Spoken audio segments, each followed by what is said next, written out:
give them wisdom and knowledge and understanding.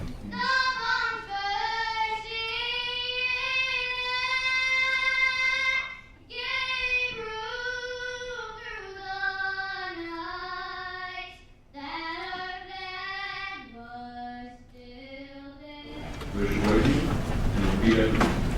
I'd like to especially thank the Speaker for giving me this opportunity.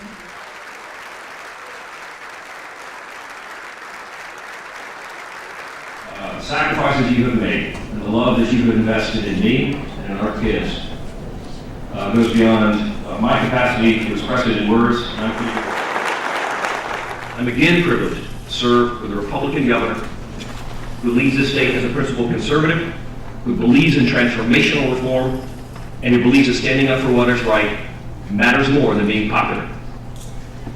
And I'm going to do my best to forget everything about the years in between. And it is to state the obvious, to say that the federal government has utterly failed in its responsibilities.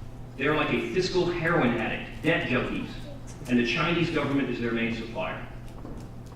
And throughout all of this, politicians in both parties have utterly failed to do anything about it. Each of them went to Washington believing that they were going to be the catalyst for change, that they were going to be the person who made the difference. But along the way, something went wrong. This session in this House, we will show the people of Florida that we are willing to do what is necessary to produce a responsible, balanced budget.